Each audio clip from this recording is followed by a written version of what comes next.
There's a local legend where I come from, and they're simply referred to as the Willow Men.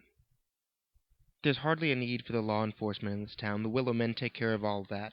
Every single step taken, every word spoken, every drop of blood spilt. The Willow Men know about it before anyone else. And believe me, anyone that has invoked the wrath of the Willow Men has gone missing without a trace. That's why when I realized what I'd done, it was too late. The Willow Men were coming. She just wouldn't shut the hell up. No matter what I said, or what I'd do, she was just hysterical. She kept pacing about the house screaming. She said she'd found this and that and knew I was cheating on her.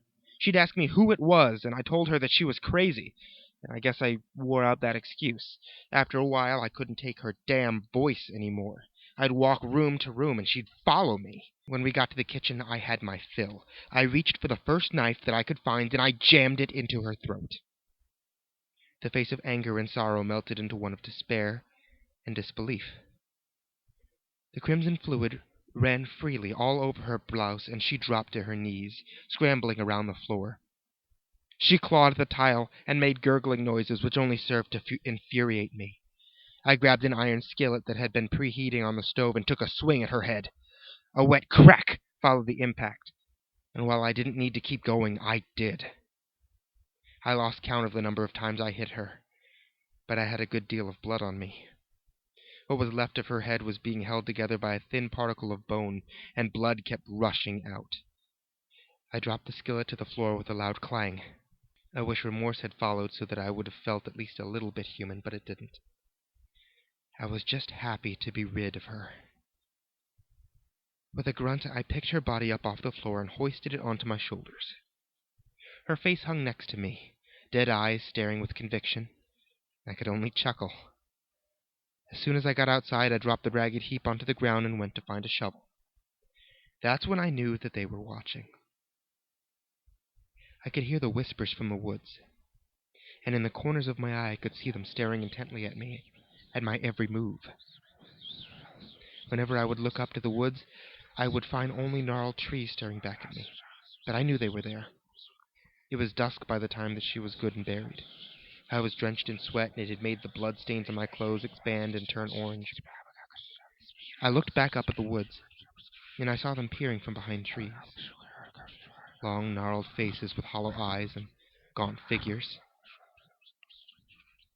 I could only half see the faces as they chose to hide behind their precious trees, but they were there. Watching. Whispering. "What are you staring for, bastards? You heard her. I had to do it," I yelled at them. Was I expecting a response? I don't know. They just continued to watch me from behind the trees. I spit on the ground and threw the shovel down. They would come for me under the cover of darkness, and I wasn't going without a fight. I stole away into the house and prepared. I pushed couches and dressers in front of doorways. I nailed wooden boards haphazardly all over the windows. As the sun crept underneath the horizon, a great trepidation settled into the pit of my stomach. Was it honestly nerves? I hated to think that it was such a powerful fear that I would start breaking into an ice-cold sweat. I loaded up my shotgun and reached for a bottle of whiskey, forced down a mouthful, then another, and smashed the rest of the bottle against the wall in frustration. One door I left open. It was the back door that stared out into the woods. I put a chair down in front of it and sat, shotgun in my lap. They were still staring at me. The Willow Men. We stayed staring at one another for 3 days. Eventually exhaustion began to get the best of me, and I started to nod off.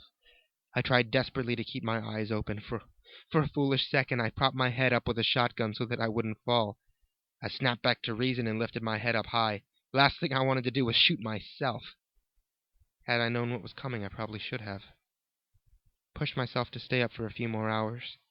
The day came and went. It was the dead of night before I knew it. They persisted behind the trees. I began to rationalize that if I closed my eyes for a second, I could have enough time to open them while the Willow Men were coming at me so that I could take a few down. Smiling, I did just that. Of course, it's difficult to tell how long you're asleep. Could be a second. Could be a few days. I opened my eyes again and found I was still sitting in my chair. with my shotgun in my lap. I snapped up when I saw that the Willow Men were no longer behind the trees. I flipped out and I held the shotgun up, darting around, barrel first. Took a few steps outside. Tried to control my heavy breaths. I shook damn near uncontrollably and found it impossible to keep the gun steady. I began to calm down when I didn't see anything outside and began to return to my post, when I stopped dead in my tracks. I felt tears well in my eyes and something began to push up out of my throat. The Willow Men were peering from around the doorway and the sides of the house. I froze, staring at their gnarled up faces and branch-like hands. I had to do something. I pulled the gun up and fired off a round. It managed to take out part of the doorframe, but it missed any of them altogether. I popped up the shotgun and managed to grasp for a fresh shell in my pocket. I was successful, reloaded it, lifted the gun back up. The Willow Men were continuing to stare at me from where they had been. I took careful aim this time and fired once more. Another shot hit the doorframe, this time although closer to the Willow Men. I fumbled for a third shot, and as I did, I saw a large shadow cover me. Looking up, the Willow Men were upon me. I screamed and closed the barrel down on my thumb, effectively severing it. Immediately after that, I lost all consciousness and collapsed. When I awoke, it was ice cold. My vision began to return to me, and I could feel that I was being dragged. My heart sank when I looked around. Darkness stretched as far as the eye could see, and I knew that I was in the deepest part of the woods.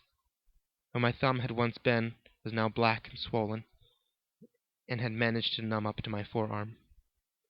My ankles were in severe pain too, but I didn't know why.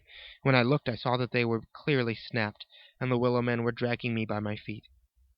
I began to scream as loudly as possible for someone, anyone. All I did was cause more Willow Men to appear, and watch me from behind the strangest willow trees I'd ever seen. Their trunks were small, looked just like leather. The earth around them was red and moist, yet where I was being dragged was dry. I looked up, and I wish I hadn't. Skinless corpses hung down, blood dripping freely, to feed what I now knew were flesh-bound trees. My screams were swallowed up by the darkness, and my throat gave out hoarse from the strain. In the silence, I heard a faint moaning. Looked around to see if there was someone else here. Maybe some poor bastard who suffered the same fate. To my horror, I discovered that the source of the moans were the bodies hanging on the branches of the trees, all still alive. Soon I too would be hung, my flesh torn asunder, and damned to hang up there and feed the hungry willow trees. There was nothing I could do but accept my fate. The Willow Men had me.